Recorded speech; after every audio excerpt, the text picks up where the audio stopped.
बंगाल वालों अगर बुरा नहीं माने तो एक बात करूं हाथ जोड़ के, मस्जिदों के 2-2 करोड़ के मीनार बनाने की बजाय कोशिश करो कि वो 2-2 करोड़ गरीबों पे खर्च करो और उनको मजबूत करो। अगर हमारी कौम 10 साल में मजबूत हो गई तो 2 नहीं बल्कि 10 करोड़ के मीनार हम बना सकेंगे। इसलिए मेरी गुजारिश है, जलसों के खर्चे भी कम करो, शादियों के खर्चे भी कम करो और सब खर्चे कम करके अपनी कौम को मजबूत करो। हुजूर अलैहिस्सलाम इसीलिए तशरीफ लाए थे। तो दीनदार बनो, मालदार बनो और नंबर 3 एजुकेशन पे बहुत मेहनत करो।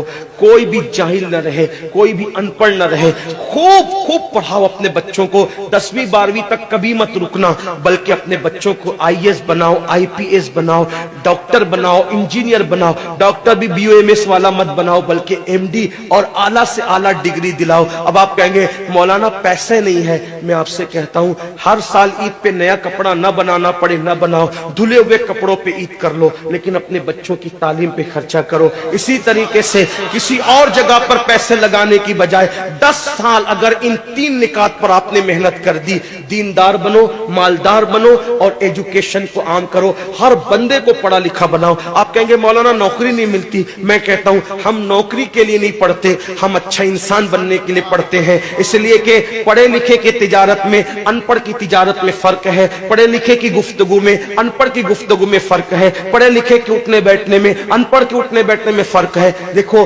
आप ये नहीं कहता हूं कि आप सब अनपढ़ो, लेकिन एक बात आपसे कहता हूं, महफिल में पढ़े लिखों का अंदाज और होता है, अनपढ़ लोगों का अंदाज और होता है। खाने में, पीने में, उठने में, बैठने में तालीम को आम करो, दुनिया भी पढ़ाओ, आखिरत भी पढ़ाओ। अपने बच्चों को इतना इल्म दो कि वो मुसलमान रहे, सच्चे मुसलमान रहे, और अपनी बच्चियों को भी इतना इल्म दो, सच्ची पक्की मुसलमान रहे। और स्कूल, कॉलेज, यूनिवर्सिटी में आला से आला तालीम दिलाओ। और याद रखना, गुर्बत का बहाना मत बनाओ। बिटिया की शादी होती है तो लाखों रुपए कहां से आते हैं, और आपसे कहता हूं 8 घंटे मेहनत करने की बजाय 16 घंटे मेहनत करो। मेहनत में पीछे मत हटो, अपने बच्चों को पढ़ाओ। सिर्फ 10-12 साल हिंदुस्तान के तमाम मुसलमान मेहनत करके अपने बच्चों पे मेहनत कर ले, कोशिश कर ले, काविश कर ले, तो देखना नक्शा बदल जाएगा। ये भी आपसे कहता हूं, एक बात कहता हूं, मना नहीं कर रहा हूं, अगर मुझसे गलती हो तो मेरे उलमा इस्लाह करेंगे, आप मेरी जात को देख के कबूल नहीं करना। बाप के चेहलुम पर 40 देग पकाने की बजाय 1 देग पकाओ। उन 40 देगों का खर्चा बचाकर किसी बच्चे की तालीम पर अपने बाप के इसाले सवाब के लिए खर्चा कर दो।